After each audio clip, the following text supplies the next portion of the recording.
una corona, ¿no?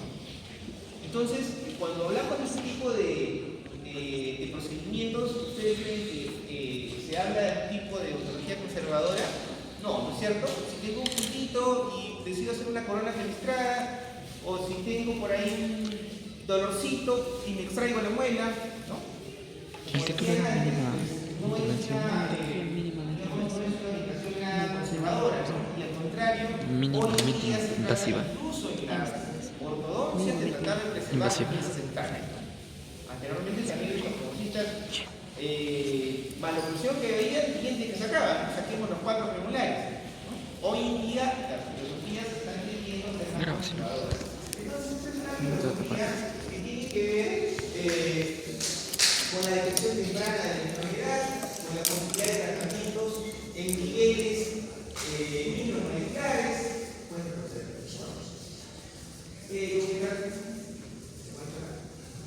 Con el tratamiento de las secuelas de la enfermedad, siendo lo menos invasivos posibles, y también la mínima intervención tiene que ver con el respeto del tejido dental. Probablemente, bueno, no es su tiempo, pero en nuestro tiempo, por ejemplo, nos enseñaba a hacer amalgamas dentales. Las amalgamas dentales no tienen una adhesión per se con el tejido dental, ¿no es cierto? Entonces, lo que se hace cuando uno hace una amalgama es un enchape. ¿Saben qué es un enchape? Como un machimbrado, como una especie de, digamos, de construcción en la cual entran dos partes aseguradas por fricción, pero eso necesita una determinada modificación en el tejido. Es decir, si yo quisiera colocar una amalgama, pues necesito hacer la cavidad de una determinada profundidad, ¿no es cierto? Pero hoy con los sistemas adhesivos y los nuevos materiales, pues no es necesario que yo prepare por un puntito chiquito una gran caja para que se retenga el material, ¿no es cierto? Entonces vamos a tratar de preservar el tejido. Y para preservar el tejido tenemos que tener conocimiento de hasta dónde se encuentra afectado y cuáles son los límites de los materiales que vamos a usar, ¿no es cierto? Entonces en esa filosofía se basa de conservación de tejidos, pues esta filosofía. Entonces, estamos hablando de que la mínima intervención tiene que ver con una filosofía conservadora que busca paralizar la enfermedad, en este caso la carie dental, y restaurar estructura y funciones perdidas. Ahora, vamos a tener 3 grandes niveles, ¿no? No invasivo, microinvasivo e invasivo. Cuando hablamos de un nivel de intervención no invasiva, hablamos de algunos elementos importantes, ¿no? El control de dieta, el control de biofilm y la renalización y uso de fluidos. Y fíjense, cuando hablamos de una intervención no invasiva es porque ¿cómo se produce la carie dental? ¿A partir de qué? Se produce porque tenemos un microbio superviviente. Ustedes por ahí de alguna manera reciben una contaminación por parte de una persona que sí tiene caries y ustedes no tenían sensibilidad también tendrá caries. No es así, ¿cierto? Es un proceso más complejo y tiene que ver fundamentalmente con este factor que significa la dieta, ¿no? Y la dieta es un factor externo que se puede controlar, entre comillas, a partir de un adecuado conocimiento, de una sensibilización sobre aquellos factores que podrían dar lugar a un desequilibrio en la cavidad oral, un desbalance en el pH que puede dar lugar a un proceso de pérdida de minerales, ¿cierto? A una deshidratación. Y eso se maneja fundamentalmente a partir de una adecuada higiene, que es el control del biofilm, un control en la dieta y para aquellos procesos incipientes con renalización y uso de fluidos. Eso es una intervención mínimamente invasiva, porque a partir de estas intervenciones pues se logra un resultado que es la prevención de la carie dental sin necesidad de o ignorarla o realizar reparaciones cavitarias por el hecho de que tenemos una lesión incipiente, ¿cierto? También tenemos un nivel microinvasivo en el cual, digámoslo así, ya existe la presencia de algunas secuelas producto de la enfermedad ha avanzado un poco más o por ahí tenemos algunas circunstancias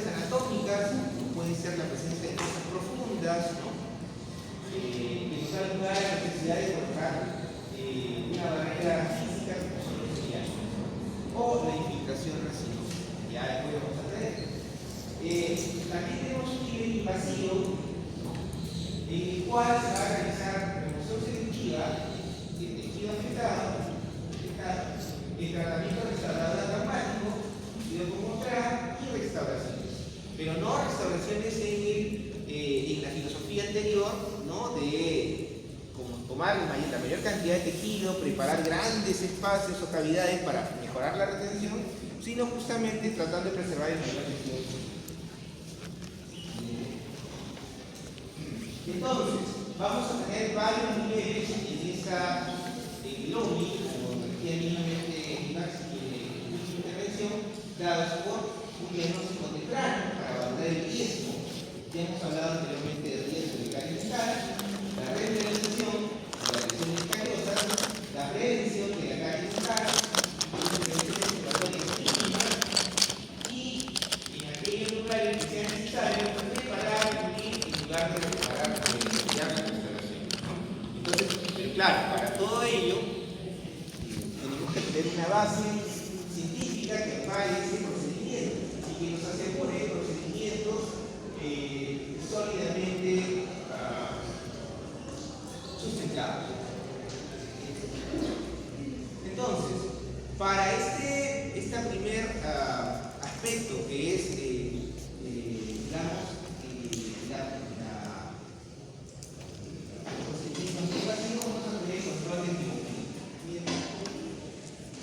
y para hablar de control de biofilms tendré que llegar hasta el momento del nacimiento, ¿no? Hasta el momento del nacimiento. Muchas madres, porque es una realidad todavía hasta ahora, muchos padres no tienen conocimiento de que es necesario realizar higiene en los niños cuando nacen, incluso antes de que aparezcan los dientes. Es necesario hacer un control de la calidad educativa. Entonces, a veces puede haber temor, sobre todo cuando son primerizos, ¿no? Pero es necesario que ustedes difundan también la filosofía respecto a la necesidad de limpiar rebordes gingival, lengua y carrillos en los bebés. También durante la educación dental, pues utilizar una serie de dispositivos que pueden ser usados, como gasas, telleras, los cepillos dentales cerrados al momento, y la introducción del dentífrico, de la pasta dental, con una concentración no menor a 1000 partes por millón. Ya es por todos conocido de que la capacidad protectora del fluoruro, al menos en los dentífricos, solo es efectiva a partir de este nivel de concentración. Concentraciones menores no son efectivas, y eso se sabe desde hace muchos años. Entonces, cuando ustedes tienen la experiencia esta de pasear por los supermercados, revisen el área, el segmento dental. Les cuento que ese es su rubro de trabajo. Entonces tienen que estar permanentemente informados de qué hay de nuevo, qué ha salido, y a partir del conocimiento que tengan, observar clínicamente. Muchas veces observamos un niño, ¿no? con estas características, está limpio, pero cuando aplicamos el regulador de placa, podemos observar ciertas estructuras implementadas que nos dan lugar a la identificación de una caca blanca, una caca de Entonces, ¿qué es importante para remover esta placa blanca que se ha formado esta biopelícula? Pues la desorganización permanente de esta película adquirida, ¿no? ¿Y eso cómo se logra? A través del cepillado dental. Tan sencillo, pero con el cepillo se pueden hacer grandes cambios. Ahora, vamos a señalar también de que el uso del cepillo va a empezar a emplearse a partir de la aparición del primer diente. Porque obviamente las encías no vamos a cepillar, ¿verdad? Se puede, pero un bebé no hace más complejo. Usamos otros elementos. Pero a partir de la aparición del primer diente, lo más eficiente, y esto está probado, es un cepillo dental. Con unas características especiales para cada tipo de edad, es cierto, pero es el cepillo dental. Ahora, el cepillado va a depender de muchos aspectos, ¿no? La edad, la habilidad y el interés del paciente, la disponibilidad y el tiempo que está empleado por los padres para supervisar o realizar este cepillado. Porque también está probado que los niños no tienen una destreza, los niños pequeños, sino hasta edades más avanzadas, 8, 9 años, para poder realizar, no tienen la destreza suficiente como para realizar un cepillado eficiente. Entonces, en ese conocimiento, pues es responsabilidad de los padres más o menos hasta esa edad supervisar el cepillado dental. ¿Sí? Ahora, existen un montón de técnicas. Pon, paz, modificar. Hay una serie de técnicas que se pueden desarrollar. Sin embargo, es importante que desde un punto de vista estrictamente objetivo se puede evaluar el cepillado que tiene el niño. ¿Sí? Por favor. Y hay criterios que se han planteado para evaluar el cepillado dental. Criterios objetivos, me refiero. ¿Y eso va a partir de qué? De revelar la placa. Porque tú puedes decir, toda la gente se cepilla todos los días. Mañana y tarde y noche se cepilla todas las horas. Pero, ¿cómo comprobamos si el cepillado es efectivo? A través de la evaluación con un índice de higiene, ¿no es cierto? Ahí aparecen los resultados. De repente, efectivamente, se cepilla todos los días, pero es ineficaz el procedimiento que realiza, ya sea por un tema de destreza, ya sea por un tema que está relacionado con el inadecuado uso de los materiales de higiene, pero tenemos que determinar eso para poder ofrecer sugerencias a nuestros pacientes y a sus padres. La orientación va a venir de la visitadora médica, ¿no es cierto? De la representante de IS y de Colgate, de hecho, ahí la orientación tiene que venir de ustedes. Entonces, algunos criterios que se han planteado para poder evaluar la higiene y el cepillado tienen que ver con la evaluación del cepillo. A ver, ¿qué cepillo están usando? A ver, señora, muestren qué cepillo le han comprado a su niño. A ver si le compran uno con juguetitos, con figuritas, pero en realidad son más, digamos, más parte mercantil que eficiencia, ¿no? Tenemos que evaluar eso, las dimensiones de las cerdas, el tipo de cerdas, ¿no? Todo lo que está referido al cepillo, evaluación de científico, qué tipo de cepillo, cuál es la, qué concentración de fluoruro tiene ese dentífrico, cuánto caduca ese dentífrico. O sea, por eso tenemos que ver las cosas que usan, ¿no? Para poder evaluarlas. ¿Qué características tiene ese dentífrico? ¿Dónde lo conserva? Fíjense, hay detalles de la prescripción de pastas dentales que a veces se nos pasan por encima, pero hay mucho que decir solo de pastas dentales. Entonces, para que tengan esos parámetros. Después, la cantidad de químicos. A ver, evaluamos el tipo de cepillo que está usando. ¿Es de niño, es de adulto, es de adolescente? Pues, ¿es adecuado para la calidad bucal que tiene el niño? ¿Qué parámetros usamos para saber si la parte activa de un cepillo es adecuado o no para una cavidad bucal? Eso ya vamos a ver en la práctica. ¿Qué concentración tiene? ¿Qué cantidad de dentífricos está aplicando? Por lo general siempre se equivocan en esta parte, por eso que les vamos a hacer un trabajo especial en la práctica respecto a este tema de la evaluación de la cantidad de dentífricos que está colocando. ¿Hay un enjuague previo? No hay un enjuague previo de la boca antes de realizar el cepillado. No es lo mismo cepillarme con la boca llena de comida que habiendo enjuagado, ¿no es cierto? O sea, son distintos aspectos que se han identificado, que son reportados por los investigadores como parámetros susceptibles de evaluación. El agarre del cepillo. ¿De qué manera lo agarra? ¿En forma de lápiz? ¿Lo agarra en forma de un extremo, como si fuera una cuchara? ¿Con fuerza? ¿Qué sé yo? ¿Existe una secuencia, un orden cepillado o existe una técnica aleatoria? Empiezo por abajo, a la izquierda, y en otro momento por la derecha superior, ¿no? Tiene que haber un orden. Y eso también está reconocido por la literatura. Tiene que darles un orden para poder trabajar el tema de higiene dental. Tiene que haber una isocronicidad. ¿Y eso con qué tiene que ver? Que si yo me cepillo el lado derecho 10 segundos, pues el lado izquierdo tiene que ser igual. Este lado derecho lo cepillo más porque soy diestro y el izquierdo no. Entonces tenemos que tener también, formar tanto para poder realizar el cepillado. Esa es la aplicación que tenemos que dar nosotros.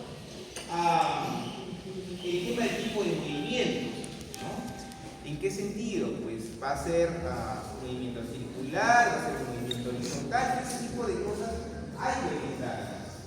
Luego, es importante que se evalúe la limpieza dental. Yo no estoy hablando desde el punto de vista del padre de familia que va a estar revisando esos aspectos, sino desde el punto de vista que ustedes van a evaluar a su paciente para poderle ofrecer sugerencias, algunas modificaciones en la conducta que están llevando a cabo para poder mejorar la eficacia de ese cepillado, ¿de acuerdo?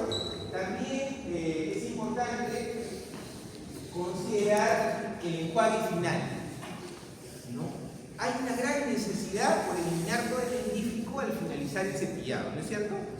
Probablemente porque se han aplicado tanta cantidad de dentífrico, porque es necesario realmente eliminar todo el dentífrico que está en boca. Sin embargo, es conocido también de que no hay que barrer todo el dentífrico, porque ¿qué efecto de revitalización va a tener si se pierde todo el dentífrico? Sí, más que cepillado hace un excelente enjuague, no queda nada de dentífrico. Entonces, hay que manejarse con esas cosas. Y finalmente, es necesario, dentro del proceso de enseñanza de higiene bucal, de instrucción de técnica de cepillado, valorar de salida la eficacia de ese cepillado. Le puse un regulador de placa antes, le pondré un regulador de placa después, ¿no? El propósito de hacer la preclínica es simular lo que vamos a hacer, por eso que ahora en la práctica vamos a simular, aplicar toda esta primera etapa preventiva a nuestros fantomas, y hay que tratarlo como paciente. Por eso ustedes en este propósito se está dirigiendo la práctica. Algo tan sencillo como evaluar el cepillo, fíjense, algunos aspectos son para conocimiento, que tenga cerdas suaves y pronunciadas, más correcto, más adecuado para la boca, el cepillo eléctrico, que a veces es una consulta permanente, pues solo es más recomendado en los casos de pacientes con habilidades diferentes, con ciertas discapacidades, ¿no? Entonces, es todo lo que tomar en consideración. Aquí mi información básica, que es lo que deberían de saber los padres, la cantidad de dentífrico que vamos a colocar, que es uno de los factores más críticos. Fíjense, antes del año, la mitad de un granito de arroz, después, pues, un granito de arroz, más o menos entre los 2 a 4 años, y entre los 5 a 6 años, estamos hablando de un peso aproximado de 20 kilogramos, una cantidad aproximada similar a lo que significa un año. Por eso le decía a una de nuestras conversaciones que traigan arroz, no un montón de arroz, unos cuantos granos, para que vean las dimensiones, el volumen que corresponde. Que traigan su bandeja para que conozcan cuál es el tamaño, porque a veces es muy caro, porque la gente dice que sabe cocinar, pero ¿por qué no? Que identifiquen los tamaños, los volúmenes, que se familiaricen para que también puedan enseñar. Ahora eso se nos ha ocurrido a nosotros, que viene ya de estudios previamente desarrollados que demuestran pues que sustentan estas afirmaciones. Para que se hagan una idea más o menos, al año, la mitad del granito, ¿cuánto es? Nada, es una cosita. Un granito entre 2 y 4, y entre 5 y 6 esta cantidad. Y si se ríen con esa cantidad, ¿creen que va a salir un montón de la basa de la boca? Sale lo necesario. Y además permite visualizar la técnica que estás empleando. Pero parece que no lo enseñaran, porque luego estamos en 5º año en la clínica y los niños parece que les hubiera dado rabia, ¿no? Están como bozal ahí. O sea, ¿dónde fue la enseñanza de técnica de cepillado? ¿Qué pasó? Siguiente, por favor. Y existe algo que es más importante. Es decir, siempre cuando estamos en clínica tenemos el inconveniente que dicen, ¿y ahora qué hago con mi paciente? ¿Y qué pongo en plan de tratamiento? Existe una orientación que está relacionada con el nivel de riesgo que tiene el paciente. Nosotros tratamos a los pacientes, o al menos ese es nuestro objetivo, dependiendo de su nivel de riesgo. Si yo tengo un paciente que tiene un nivel de riesgo alto, significa que es más susceptible a volver a tener la enfermedad. Eso significa que las medidas que yo voy a tomar van a ser, entre comillas, mayores que en el caso de un paciente de bajo riesgo. Si yo tengo un paciente de bajo riesgo y le veo una comunicación, es un problema hay que controlar. Pero si yo tengo un paciente de alto riesgo que está generando continuamente peor lesiones cariosas, digo, lo mejor hay que intervenir y hacer una resurrección o hacer un mismo procedimiento. Muy bien. Entonces, para niños de 0 a 5 años, la Asociación Americana de Oncología Pediátrica plantea estos parámetros, ¿no?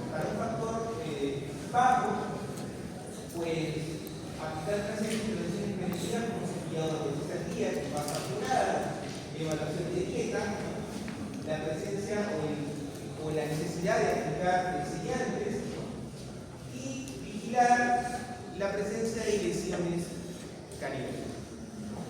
Estamos hablando de lesiones caninas desde el comienzo, desde la aparición de manchas blancas, para un caso de riesgo moderado, pues se tendría además la aplicación de barniz clorado cada 3 meses, la evaluación de la dieta, los sellantes de efectos normales, las estructuras y la vigilancia activa de lesiones de mancha blanca localizada. A todo eso también implica que hay una evaluación más cercana. La evaluación puede ser de 6 a 12 meses, de 6 meses en el caso moderado y de 3 meses en el caso de riesgo alto. Y eso lo comento porque cuando están en clínica nuevamente, a la hora de llegar a los controles postoperatorios, siempre dicen, ponen control que haya la deriva. ¿Y el control cuándo lo vas a hacer? Y se quedan pensando en la luna. Pero ¿cuál es el nivel de riesgo de tu paciente? Y en función a eso sale. O sea, no es que se nos haya ocurrido que vengan cada 3 meses, cada 6 meses, y ya hay bastante sustento científico para plantear protocolos, ¿no?, en los cuales ustedes tengan ya identificado cada cuánto tiempo va a regresar mi paciente a partir del riesgo identificado en su diagnóstico. Y así tenemos para 0 a 5 y también tenemos para 6 a 9. Esto ustedes lo tienen que tener ya súper procesado en su cabeza. O sea, ni se lo vamos a preguntar, usted ya por añadidura lo va a colocar. Vamos a trabajar en nuestro paciente como si fuera en nuestro fantoma, como si fuera un paciente que está siguiendo un proceso, que está siguiendo un tratamiento. Y vamos a ir colocando una evolución en ese caso. Ahora, a partir de lo que hemos comentado, pues tienen que salir algunas conclusiones, ¿no? Como por ejemplo, no gastar su dinero en pasta sin flúor. Este país es un país de alta o de baja prevalencia de caries. ¿Qué dice? Recontra alta, ¿no? Entonces, en un país con alta prevalencia de caries, pues hay de todas maneras una falta de información en los padres, y a veces pues como aparecen una serie de publicidades se preocupan de repente o tienen dudas respecto a qué tipos de elementos de higiene escribir o a partir de cuándo comenzar con esa higiene. Entonces, importante, el uso de pastas dentales sin flúor, ¿no?, cuestan más, son más costosas, sí, son más costosas, y a veces, dada la condición de su niño, pues no amerita utilizarlas, ¿no? Hay que revisar la concentración de cloruro de la pasta, señalar que el uso de otros aditamentos como enjuagues u otros, pues está supeditado al hecho de que las capacidades fisiológicas del niño. Los niños no son capaces de regular bien el tema de escupir hasta los 6 años más o menos, por eso es que no se recomienda el uso de enjuagues hasta esa edad. ¿Bien? Y a veces es difícil realizarlo, es un trabajo en el que tienen que comprometerse los padres, porque si no lo van a hacer ellos, pues entonces no nos pidan a nosotros que las restauraciones y los procedimientos que se están realizando tengan un pronóstico favorable.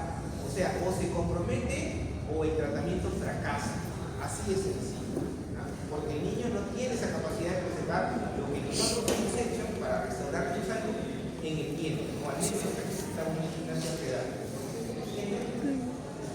Entonces, a partir de eso, de ese comentario, me di una vuelta por el supermercado, ¿no?, porque ustedes saben cuánto cuestan los dentífricos de apuesto que ni saben, que los compran en casa.